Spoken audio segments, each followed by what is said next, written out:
medyo ako, kayo umaga pagising doon talagang wala akong boses. So, hindi ko alam kung kaya kong mag-preach this morning.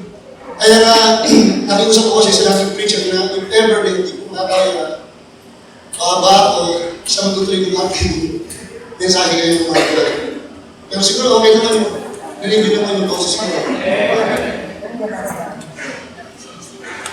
Siguro tayo muna ituloy lahat, tayo manalangin. At gusto sana hilingin si Brother Nestor pag-pray yung ating itong mensahe ng Panginoon natin.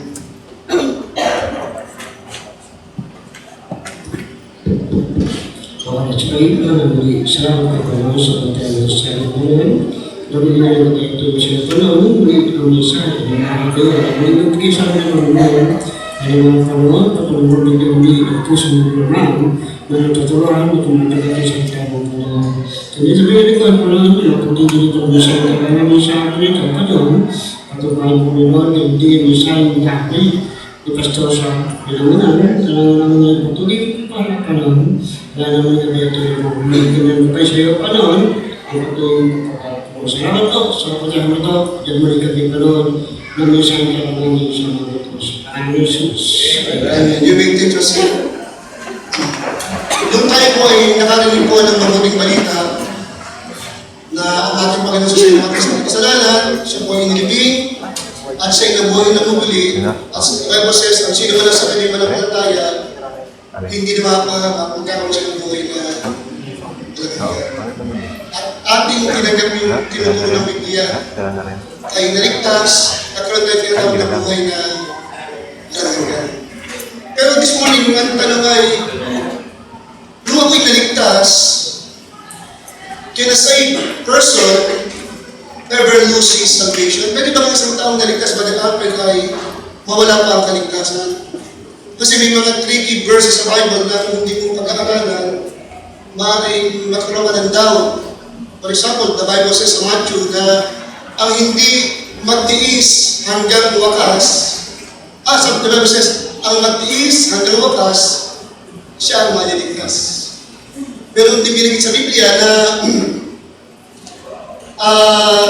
ang pananampalatayang walang gawa ay patay. So kailangan may works, sabi ng iba, kailangan may gawa na para kayo maligtas. Sabi pa ng iba na there are 12 apostles o 12 disciples sa ating Panginoon, kabilang si Judas. Ang sabi ng iba, si Judas nga, miyembro ng ating Panginoon Jesus, pero nawala ang kanyang kaligtasan. Yun yung mga tricky, minsan may mga tao na minsan bibigyan ka ng mga tanong na kung hindi mo alam, malilito ka, magkakaroon niya tawag na daw. Pero yung tanong na yan, pwede mong paigsiin sa isang simpleng tanong lamang. Yung debate, kung ang kaligtasan ay nawawala o hindi, ay pwede natin itanong sa isang simpleng tanong lamang. Ito yung tanong na simple lamang. Ang tanong, sino ba ang nag-iingat ng ating kaligtasan? Ang Diyos ba o tayo? That's the simple question. Sino ba ang nag-iingat ng ating kaligtasan? Ikaw ba o ang Diyos? Ito yung malungkot na katotohanan. Kung tayo ang naghahawak ng ating kaligtasan, definitely, balialan, ilang araw na o buwan, hindi na tayo ligtas. Pero ano ba tinuturo ng Biblia? Sino ba ang naghahawak ng ating kaligtasan? Very simple, in John 10:28, the Bible says, at sila'y binibigyan ko ng walang hanggang buhay. At kailan may hindi sila malilingkod, notice the word yung huli ha, at hindi sila agawin ng sino man sa aking kamay. So, who holds our salvation? Tayo ba o ang Diyos? Ang Diyos.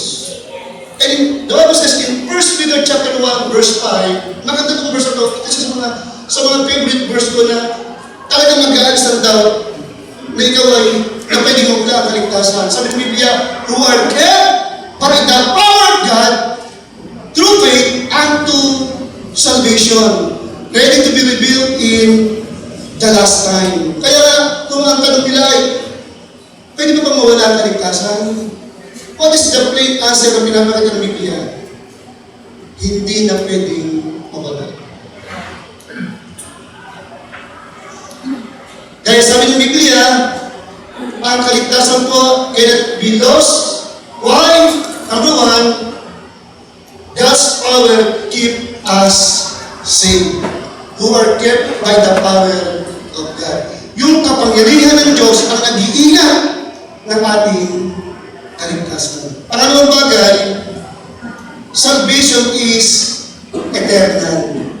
Ang kaligtasan ating pinag-uusapan ay walang hanggan. Ibig sabihin, walang katapusan. Unlimited. Walang ending. Ibig sabihin, kung ang kaligtasan o eternal life ay pwede na mawala, hindi tawagin eternal life to. Kasi mawala, inaubos yun. So, very simple yung logic. Eternal life ang pinag-uusapan natin. Eternal means walang katapusan. Pag nawala, hindi eternal life yun. Very simple yung logic na pinapakita ng Biblia sa atin. And then number 3, God gives are irrevocable. Meaning, pag sinabing irrevocable, hindi na ito pwedeng bawiin. Ito po ay regalo. In Romans 6:23, for the wages of sin is death, but the gift of God is what? Eternal life. Yung tinatangkilik mong eternal life yun, balik kayo, hindi regalo sa atin ng Diyos. Ang bata, bisa may mga bata nagregalo sa atin ngayon, di ba? Pag ginalit mo, inaway mo, sabihin ng bata, babawain ko yung regalo sa iyo. Pero tayo matatanda na, Laila, nagregalo ka pawari kay Darius. Si Darius na open ka ni Darius, abawin mo regalo mo sa kanya. Abawin mo hindi. Yung totoo. Abawin mo hindi. Hindi na kasi immature ka pag binawin mo. Gano'n pa ang Diyos? Nagregalo sa atin. Ang regalo, ang karakteristik ng regalo, irrevocable. Ang nagbabawit ng regalo, si Laila lang. Hindi, yung bata lang. Pero may tunay na mature, gano'n pa ka-mature ang Panginoon sa atin? Once na binigay niya, regalo yan, hindi na pwedeng bawiin. Very simple po yung pinapakita ng ating kaligtasan. Kaya nga kung talagang tunay kang ligtas, talagang tunay kang po Panginoon, you are bound to heaven. Walang pwedeng pumigil po sa atin. We are safe, hindi na pwedeng mawala ang ating kaligtasan. Pero, Christian, meron din pala na mahalaga sa ating buhay bilang Kristiyano ang pwede pa rin mawala sa atin. Yung eternal life ang nag-iingat ang Diyos. Pero may tatlong bagay tayo mag-usapan na hindi na Diyos ang nag-iingat. Tayo ang nag-iingat. Kaya ngayong umaga natin mag-usapan, important things na pwede mong maiwala.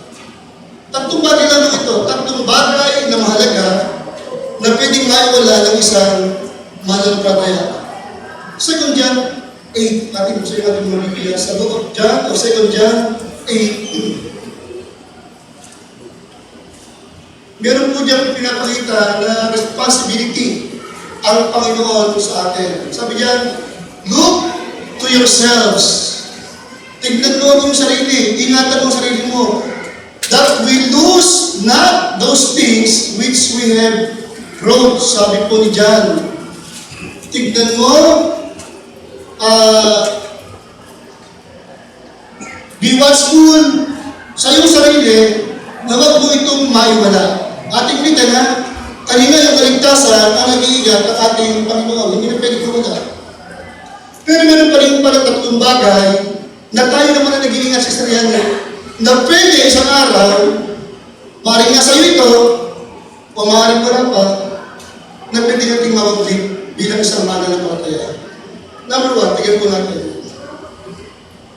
In 1 Corinthians chapter 9, verse 27,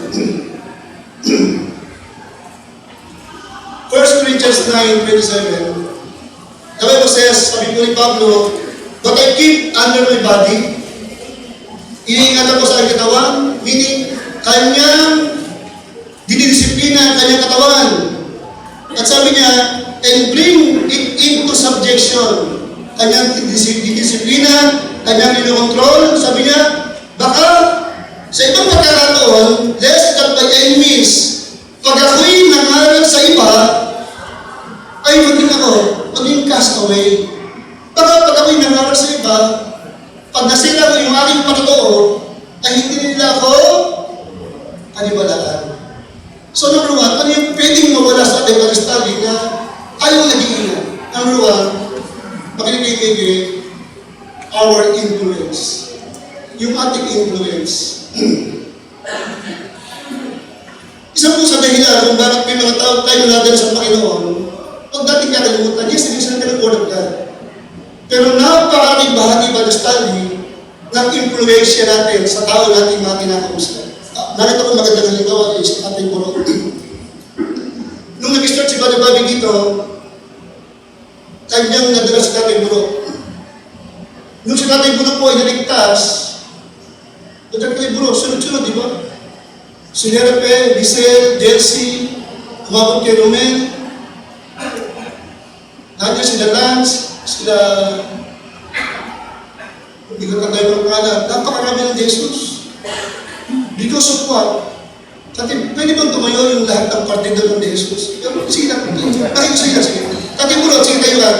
Pag sige, si Apple, si Nene, sige lang, partido ka lang, sige. Yung team puro. Sige. Team puro. Nerape. Napakarami. Amen. Napakasok ko na. Yung mga taong nagsikaya yan, meron silang nakaka-influence ko yung ating bulo. And ito yung nakaka-ano. Hanggang sa pila, umabot yung influence ng ating bulo. Pwede ba tumayo yung mga binabible study sa pila, yung mga member sa pila? Hindi ka naglalapit. Wow! Thank you so much. Sa isang influence ng tao, kadalaw mong pamilya, umabot hanggang pila. Napakalaking bagay ng influensya. Pinagkakaroon ko, yung mothering family. Pati amin kami nabay sa kanya kahimik, di ba?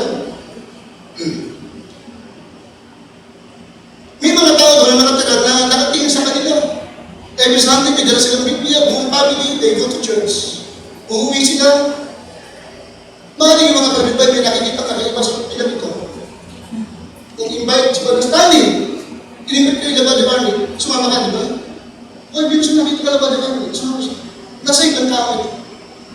Gonzales family, in-invite ko na Brother Ani, si Brother Alfred, si Yani, si Sensei, si Kapilin, nagpunta sa church, naligtas, ginamit ng Panginoon because of the influences ng pamilya. At hindi natapos ko, si Ate Lenny, Baditong, nagdala sa Baditong. At hindi natapos ko, isang araw, si Ate Lenny, kinausap yung kanyang trabaho, si Ate Lydia, nag-Bible study sa Lumban. Bakit meron tayong malang patigtig, napakaraming bumati sa Lumban, punong-punong lagi ng tao doon.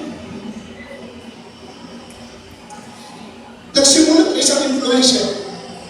Kay Sister Lenny, meron tayong mission sa Lumban tayo. Because of that influence, hanggang ngayon, ramdam natin, nailan ako dahil ramdam ko, yung influence ni Ate Lenny, sa Lumban. Kaya po, Christian, napakaling bagay po ng influensya natin sa mga tao. Chromatic family, Stanley, Ate Lenny. Ngayon, meron tayong malaking mission sa lugar ng Lumban. Because of the influence na ipinakita ng isang tao, ng isang pamilya. Kaya, mag-ingat tayo na huwag natin pong kayawagin yung ating tinatawag na influence sa mga tao nito. Alam nyo, hindi natin pwede mawagin yung ating kaligtasan, pero yung ating influence, hindi pwede tumawala sa atin. Kung yung bubuksan ng mga Bible nyo, huwag yung buksan, pero if you will remember si Lord, yung apo, o yung pamangkin ni Abraham, in 2 Peter chapter 2, verse 7, kasi buksan niyo, bakit nyo lang ano, hindi ko alam kung kaya nyo, alam ko yung iba kaya na si Lord, pero nung nabasa ko ito, kasi may dato ko kayo sabi, ligtas o hindi? Ligtas ba sila o hindi?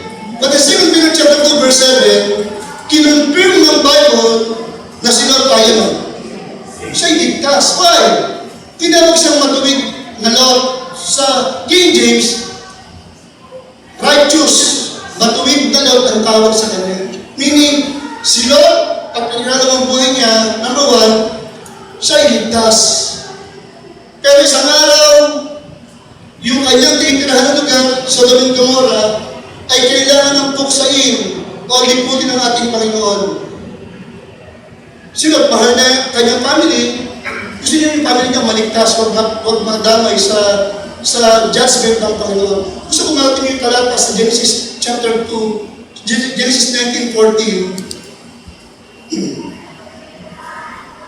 Nung malaman ni Lot na darating na ang paghuhukom ng Panginoon sa Sodom and Gomorrah, magpapaulan ng brimstone, ng apoy, gugunawin ng lugar na yun, nag-warning si Lot sa kanyang mga manugang. Tingnan niyo po. At si Lot ay lumabas at kanyang pinagsabihan ng kanyang mga manugang na asawa ng kanyang mga anak na babae at sinabi, magtindig kayo! Mag-ayos kayo ng mga gamit nyo. Sabi niya, magsiris kayo sa damo ito sapagkat gugunawin ng Panginoon ang bayan. Notice the word, gagawad ang akala ng kanyang mga manugang. Nagbibiro lamang siya. Bakit nasabi ng Biblia na hindi siya pinaniwalaan ng kanyang mga manugang? Medyo mahaba na pero sabi ko niyo mamaya sa bahay, read the book of Genesis.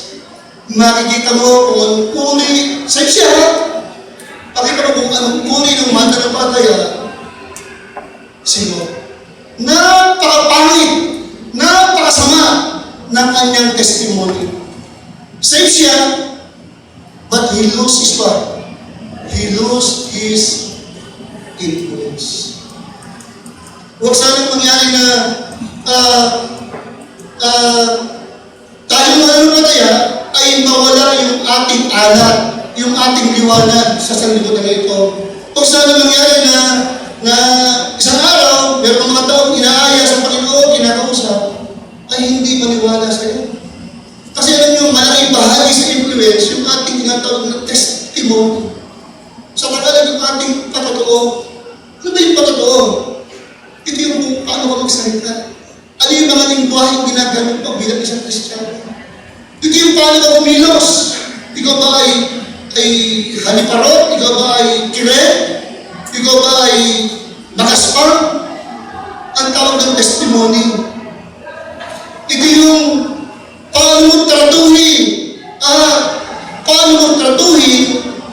ang tao sa iyong paligid. Ang tawag ng testimony. Yung influence, nakaligid sa conclusion na talagang yung pangalaman natin sa mga tao. Kaya ngayong umaga, gusto kong tanong kayo, simpleng tanong lamang, anong uri tayong Kristiyano? Anong uring influence meron tayo sa loob ng ating tahanan? Meron kasi iba sa church, napaka-jolly, abiro, napaka-approachable. Isa pinakakwentuhan ako. Pero sa bahay ko, yan po, masungod po yan. Yan po, lagi nakasigaw. Mga na araw, hindi tayo paniwalaan ng ating mga mahal sa buhay, hindi paligtas.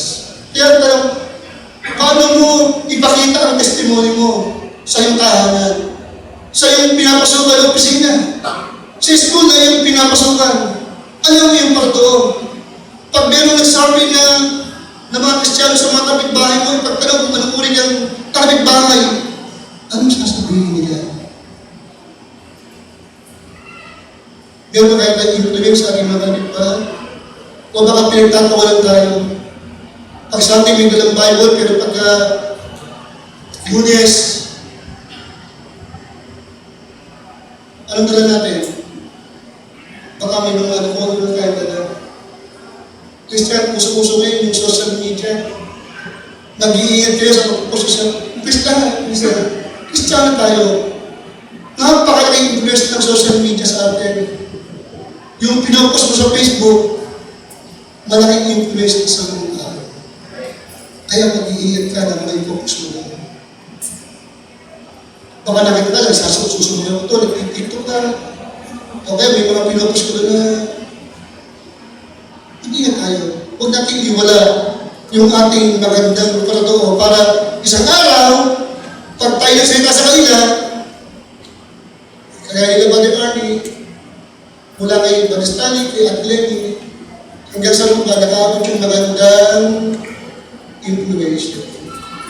Matthew 5:16, let your light so shine before men, that they may see your good works.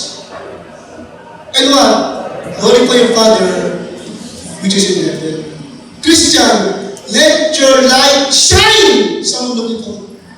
Para sa araw, pagiging meron imbita, tinuruan, we can never tell, baka mamaya makaroon mo yung mission dahil sa influence. Natin yung magandang pangyayari sa isang tao, may magandang influence. Hindi isa sa magandang, sabi nga, ang tawag legacy. Si Ate Lenny para sa akin, meron siyang iniwang napakagandang legacy.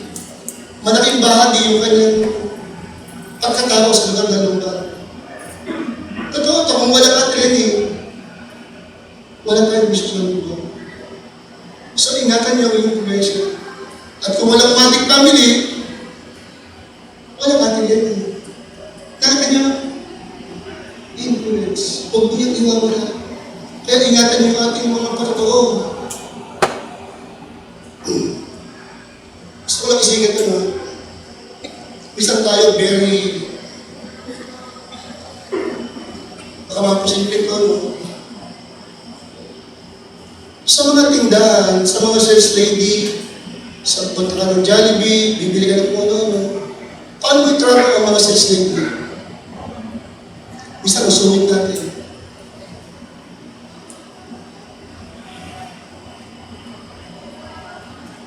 Kasi sa araw, mayroon ka sinungitan, minura na siya steady, hindi kasi tama yung ginagawa niya, pinagay ko siya.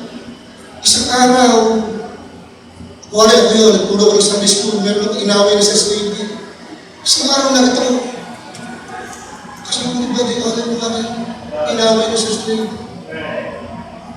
Sabi mo, galianan yung dapat siya sa Sunday school, napakasmate niya.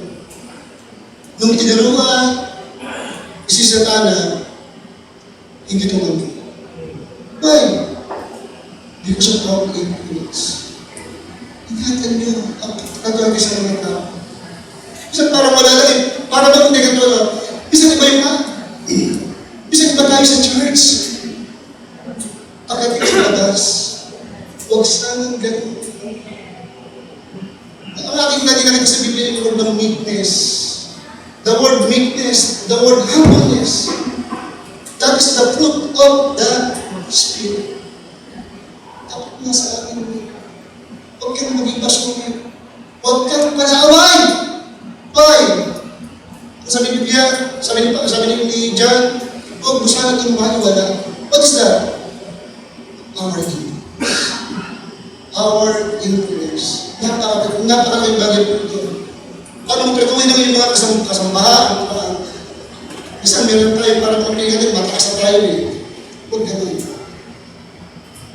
Kristiyano ka, be humble, be meek, naging mapagkumbaba tayo bilang mga mananampalataya.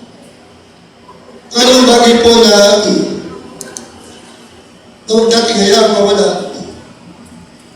In Revelation chapter 2, verse 2, kasi ang important is na pwede natin maiwala ito. Naalaman ko ang inyong mga gawa, sabi ni Jericho, sa Church of Ephesians, sabi niya, alam mo ang inyong mga gawa, at ang inyong pagpapagal, pagtitiis, talagang sila buhay, nagkilig sa Diyos, sila po iniingat yung doktrina, talatang 3. At sabi niya, may pagtitiis ka, nagbata ka dahil sa aking pangalan, at hindi ka napagod. Pero sabi po ng verse 4, ibig sabihin kasi ng verse 3, dali, dapat sila sa doktrina. Yung mga bagay ng Diyos, ay kayo na pa rin ginagawa. Pero meron silang naging lacking, meron kulang sa kanila. Ano sabi ng verse 4? Ngunit sabi ng mga meron akong laban sa inyo. Ano yun? Inyong unang pag-ibig. Pangalawang bagay na pwede natin maiwala, yung ating first love sa ating Panginoon. Ano ba yung first love? To make it simple, magiging simple lang, no? Kahit talagang mo yung katabi mo dyan, ang tanong mo kayo, mahal mo ba ang Panginoon? Mahal mo ba si Jesus? Alam ko walang sasagot na, hindi. Ang sagot natin, ang sagot natin, mahal ko siya. Mahal natin ang Panginoon, tama? Mahal natin. Ngayon, gusto ko magpakita po ng isang simple illustration na yung mga pag-asawa ngayon, Kapatid Stanley tsaka si Sister Benny. Kahit ako noon, ang asawa noon, nabisita ko sa kanya sa gabi, o kaya sa Padre Philip, si Cheba, niligamit ko. O siya, hindi ko sa'yo. Si Sa Padre Lando, nandito ka rin ba sa kanya? Okay. Nagpunta ka sa bahay. Alas 6. Kwentuhan kayo, kwentuhan. O ba, Hazel, alas 8 na, kwentuhan ka rin kayo. Hindi ko alam yung pinipilit ko. Hindi ko siya kami pinipilit ko kwentuhan eh. Alas 8, ba natin sige na, ganun na nila. Alas 8, o ba, alas 9 na, kwentuhan ka rin. Hindi nakakasawa, alas 10, alas 12, at 12 midnight na. Jasi, yung nanay ng babae, dumasar pa, may dalang arnola. Ibig sabihin, matutulog na sila talaga eh. Abay, alauna na, kwentuhan pa rin yung dalawa. Yung tatay, lumpas, may dalang banig. Sabi ng tatay, iyo, sabi ng tatay, mawalang galang na. Baka pwedeng lumayas ka na. Grabe, Pero ba Arpid? Ikataka ko, hindi mo siya pinagkabay-kuhan. Asarap ang kwentuhan. Why? Anong dahilan? Padalil, anong dahilan? Bakit gano'n? Ang haba na, alas 6 na, alas 12, alam ko na, may artolan dumaan, meron, banda, pwede ba lumayas ka na? Sinabi ng tatay mo. Anong dahilan? Bakit gano'n? Anong dahilan? Kasi ito, in love, ang tawag doon. Ang tawag doon, in love. Kasi love na love ko siya eh. Walang sawang usapan. Kinabukasan, nagkita yung dalawa. Sabi ni Stanley, I miss you. Ang bihira. I miss you.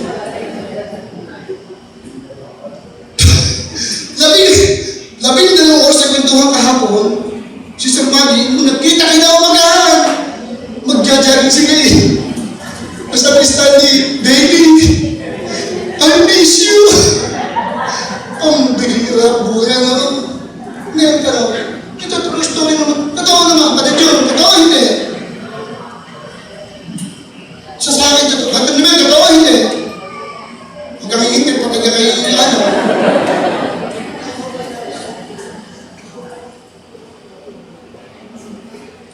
Anong dahilan? Yung po yung ibig sabihin ng thou hast left, yun yung hinahanap nito yung ganong klaseng pag-ibig. Ito yung malungkot talaga nanay, Padre Alfred. Yung kanyang hinusap ng 12 oras, kinabukasan, Diyos, I miss you. Sabi mo, natuloy nakasal yung dalawa. Yung dalawa ay nakasal. Dumaan ilang taon, alam mo, pambihira, Pagdating sa bahay mo lalaki, ating babae mo, sabi ng lalaki, sabi mo ba, mamaya-maya, yung lalaki na kung sa TV, nanonood, yung babae may hawak na cellphone, ni kasi happy. Yung babae kanyang na-miss, nakikusap na labing ng oras, hindi na niya kinakausap. Pareho nakaharap sa mga sa laptop, sa cellphone, sa TV. Pero ang tanong, mahal pa rin nila ang bawat isa. At kaya mo sila, mahal pa rin namin kasi pinagdala ko ba ng araw-araw. Hindi na magsweldo ko, binibigay ko lang sa kanila lahat eh. Mahal pa rin! Tama hindi, mahal pa rin niya! But, that was there. Difference there. Yung kung ibig sabihin ng Panginoon doon, yes, mahal mo ang Panginoon, pag dito ka, mahal mo ang Panginoon! Pero ang tanong, personal pa rin ba ang pagramdam sa Panginoon? Kamusta yung prayer life? Ang sagot mo, kuya boy, nagpipray pa rin naman ako eh. Pero ang tanong, paano ko mag-pray ngayon? Gaano katamis ang iyong panalangin nung bago mo siya na, nung natin siya nakilala, nung tayo ay hinamon sa putik ng kasalanan, wow, nagpipray ka, tuwa ka sa Panginoon, nagpipray ka, napakatamis. Bawat blessing, pinapasalamatan mo sa Panginoon. Pero ngayon, ang tanong, paano ka manalangin ngayon? Pag pumunta mo sa kampo, may hawak ang cellphone, hanggang sa pagpunta ka na, tsaka ka na magpipray. Ano sabihin mo? Shopping. Imbis na imbis, sabi mo, shopping at siya sabi mo. Why? Nagpipray ka pa rin. Nagbabasa ka pa rin ng Bible. Pero anong Biblia ngayon sa'yo? Pag binabasa mo, meron ka pa rin bang nararamdaman? Masarap pa rin ba yung Biblia para sa'yo? O baka wala na. Ako naman yung nagdinig ko sa kanila, nagsaserve ako, nagsama sa meeting. Pero, masaya ko nagsisipindilig ko sa Panginoon. Kasi pag wala na yung excitement, wala na yung sweetness, Christianism, thou hast left the personal. Nawala na yung unang pag-ibig sa iyong Panginoon. Nag-catch ka, yes, nag-catch ka. Para masabihin mo sa mag-church. Pero kung merong first love, meron palaging excitement na pumunta sa church. This morning, excited pa rin ba na mag-church, makinig ng preaching, makinig ng Sunday school, pag nagkakamit tayo, ikaw ba excited na bawit sa Panginoon? Kasi ang point na ganito, yes, ginagawa pa rin. Pero baka iba rin damdamin mo sa iyong ginagawa. Baka dahil magbit mo na, o wala mo na, ang iyong unang pag-ibig sa ating Panginoon. Isa sa dahilan po na nakita natin kung bakit bisa rin para bang naglalamig kayo sa atin. Yes, tuloy ka pa rin naman. Pero bakit bisa naglalamig kayo sa Panginoon? Kasi hindi lang nakita natin dito problema. Bisa nakapunan tayo sa mga bagay na temporary. Sa mga material na bagay. Sa ating mga kayamanan, sa magandang bahay. Nakakalimutan natin ang Panginoon. Nandun pa rin naman siya, kaya mo pa rin siya. Bisa na pinakamalapot sa lahat. Lagi na natin ngayon doon sa mga blessing na ibinigay sa iyo ng Panginoon. Listen, pero yung nagbigay ng blessing, nakakalimutan natin. Pagka gano'n, thou hast kept the first prayer. Madalas tayo yung mga temporary things, doon tayo na-focus masyado. Hindi naman masama maghanap buhay. Hindi masama magpunda. Gusto ko rin yun. Sasakyan, ano niya, magandang gamit, sa bahay. Gusto ko lahat yan. Pero pag na-focus lang lahat sa blessing, at nakalimutan mo yung nag-bless sa'yo, it means na mabig mo na yung unang pag-ibig. Tapos ito. Christian, ang Panginoon po ang nagbigay sa atin ng buhay. Kung bakit nandito this morning, because of God. Bakit nag-exist yan? Kaya nga nandito, o kami buhay pa rin, hindi dahil may maganda ng bahay, hindi dahil may maganda ng gamit sa bahay, o ikaw may nagandang hanap buhay, o maraming laman ang iyong bulsa, na halos ikaw ay nagkakababali ng paa mo, napakarami naman. Hindi lang dahilan ba't nabubuhay ka na. Ang dahilan para nandito ka, sino dahilan? Because of that. Dahil sa Kanya. Kaya He deserved what? Our first love. And then, bakit mo din doon? Bakit ikaw na makasalanan patungo sa impyerno pero patungo sa langit? Anong dahilan? Romans 5:8. But God commended His love toward us in that while we were sinners, Christ died for us. Dapat ipinagawa ng Diyos ang kanyang pag-ibig sa atin, nung tayo mga makasalanan pa, si Kristo ay namatay para sa atin. Isipin mo yun, Lois, meron mong buhay ngayon, at ang maganda nun, hindi lang buhay ko nun, tapos ang buhay, meron pang dagdag na eternal life. Kaya yung nangyari yun, hindi sa ating mga nanggamit sa bahay, hindi sa ating kayamanan, hindi sa ating mga bagay na tinatangkilik, kaya nangyari, lahat galing sa Panginoon sa Kristo. Listen, He deserved our first. Deserve ng Panginoon na ating siyang mahalin, yung ating yung init. Dapat meron tinatawag na, let me use the word, dapat laging may spark. Meron laging dapat na spark. Spark sa Tagalog. Ano spark? Kinang. Very good. Laging may kinang yung ating pag-ibig sa ating Panginoon. And then lastly, last important thing you can lose.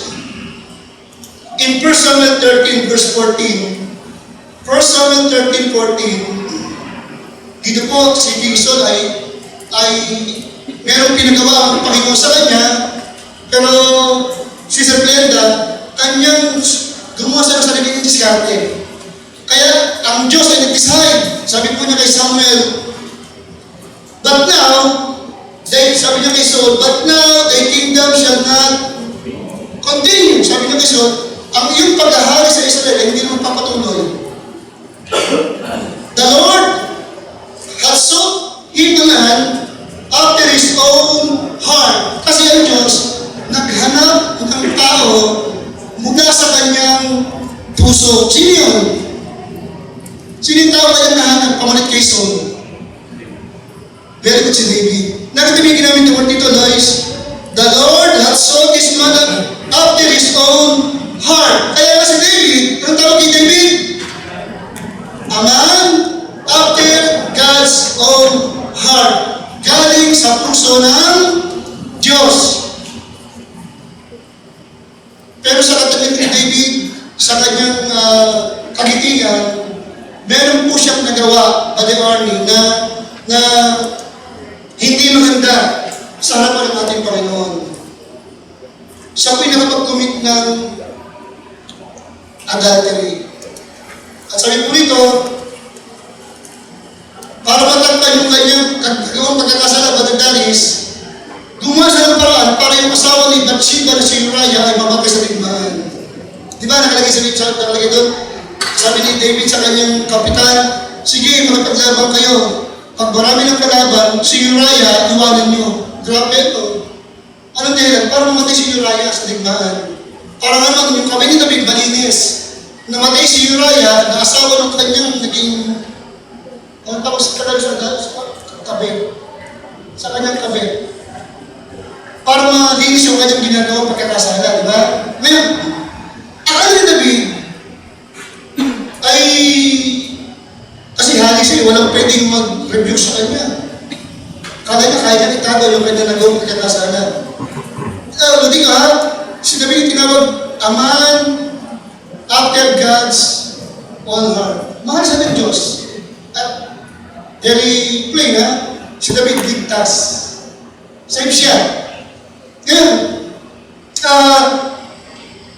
hindi siya kayo nag-rebuke ng kanyang mga sundalo o ng sino mga kanyang mga council. Pero mayroong pastor o mismo propeta na inatasan ng Diyos para harapin si David. Natignan niyo po yung 2 Samuel chapter 12, verse 9. 2 Samuel 12:9. Sabi niya, bakit? Sabi ni Nathan, bakit nga inyong niwalang kabuluhan ang salita ng Panginoon? Sabi niya kay David, na yung ginawa ang masama sa kanyang paningin. Iyong sinudatan ng tabak si Uriah na Hetheyo sa iyong asawa ni Bathsheba. At iyong kinuha ang kanyang asawa upang maging iyong asawa. Buhay mo yung asawa ni Bathsheba, kinuha niya si Bathsheba. Kasi okay na siguro kung patay na si Uriah, tsaka niya naging asawa si Bathsheba, di ba? Pero kinuha niya si Bathsheba, buhay pa si Uriah. So ginawa niya para mapagtakpan, kinuha si Bathsheba, medyo baliktad ang nangyari, tsaka pinapatay si Uriah. Kaya sabi niya, yung pinatay siya ng mga anak ni Amon. Meaning, diyan po, hinarap ni Nathan si David para sa i-review at ipakita yung nagawang pagkakasalan. At totoo naman, at kaya isang Kristiyano ka talaga na po niligtas, meron ang malambot na puso kanila na-review. At sabi nga rito, si David po ay umiyak siya at luba siya na lumbay sa kanyang nagawa. Kaya sabi niya sa 51:12, sa kanyang pagkalungkot, hindi po sinabi ni David na, Panginoon, iligtas muli ako. Kundi sabi niya, sa book of Psalms 51 verse 1, ang sabi ni David, guhitan niyo yung word na restore. Restore unto me the joy. Guhitan mo yung restore unto me the joy of my, guhitan ulit, salvation. Ibalik mo sa akin, hindi ang kaligtasan, ha? Anong nawala sa kanya? Hindi nawala ang kaligtasan nung nagkasala si David. Pwede alam, maganda yung kasalanan niya, adultery, murder. Pero hindi nawala ang kaligtasan, eh. Why? Bakit hindi nawala? Kasi ang kaligtasan, sino may hawak ng kaligtasan ni David? Ang Diyos, it was kept by His power. Pero may nawala kay David. The joy of His salvation. So number 3 and the last, na pwede natin maiwala kung hindi tayo mag-iingat, is what? The joy of our salvation. Kagalakan ng ating kaligtasan.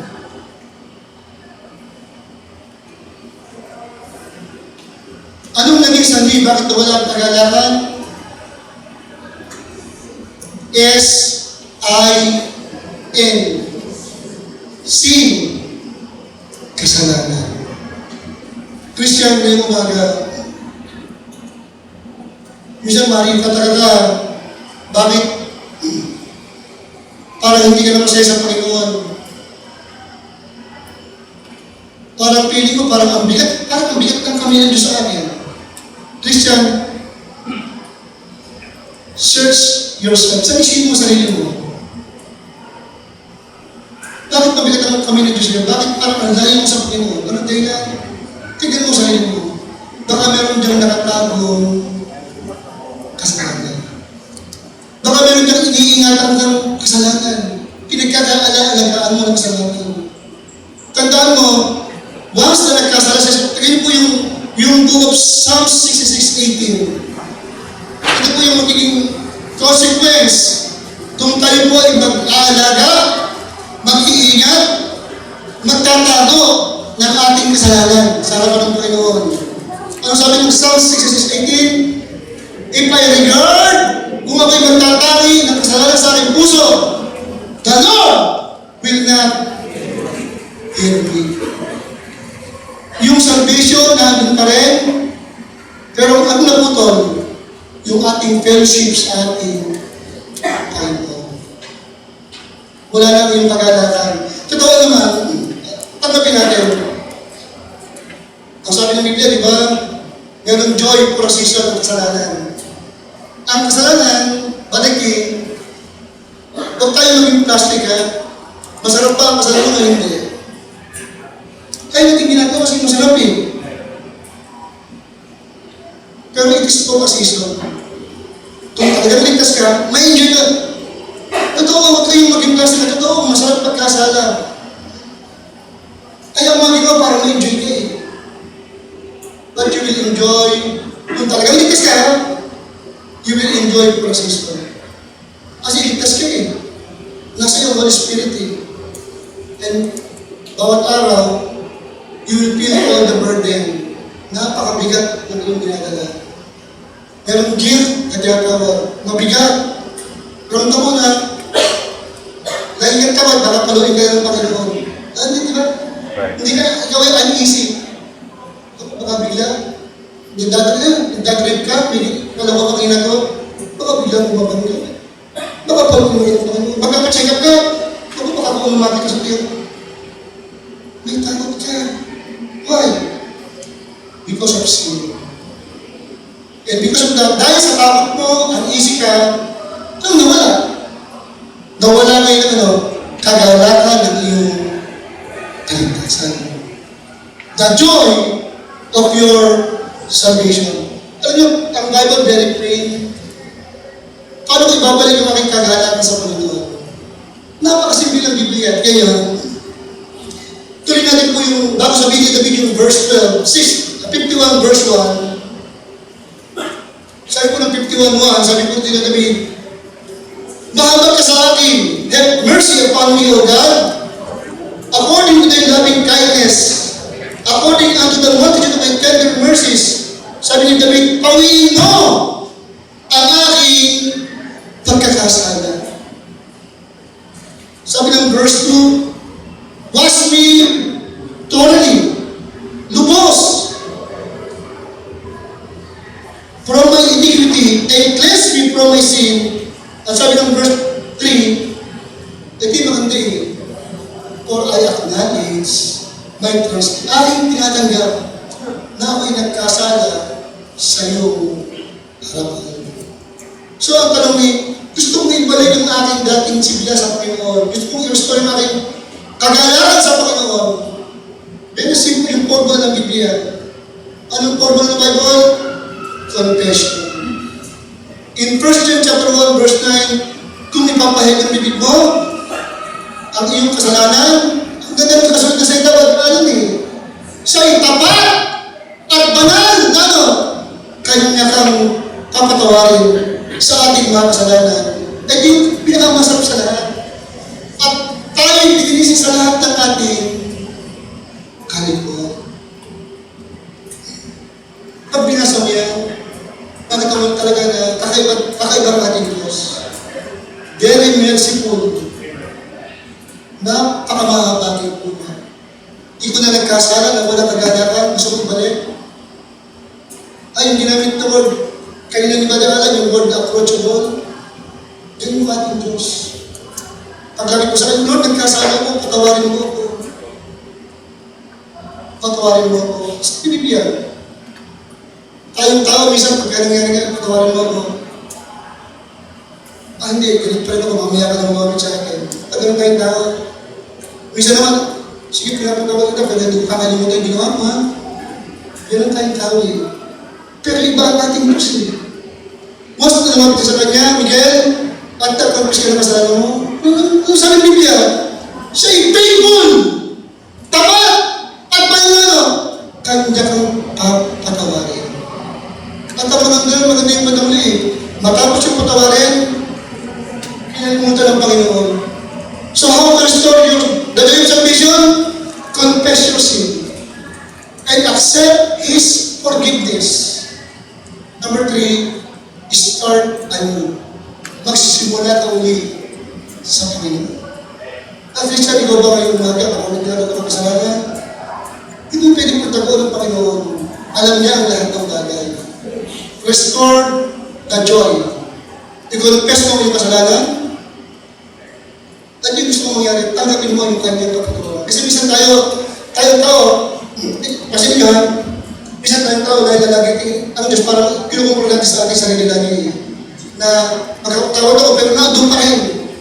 Hindi naman ng Diyos. Pag nag-confess sa kanya, anong kanyang karakter? Patawarin kanya agad. Pagkapatawad, kalimutan niya. And then, nagsimula uli ng palitan. Christian, napakabuti ng Panginoon, yung ating kaligtasan, Sister Rachel, hindi na nawawala. Kasi ang nag-iingat ito, hindi tayo kundi ang Diyos. Pero itong tatlong bagay nito, Brother Army, tayo ang nag-iingat. Huwag sana natin tumakiman. Kasi ito importante eh. Importante yung ating influence. Importante yung ating unang pag-ibig sa ating Panginoon. At importante din, hindi tayo naging kagalakan sa ating Panginoon. Tayo manalangin. Dahil na namamali, salamat po sa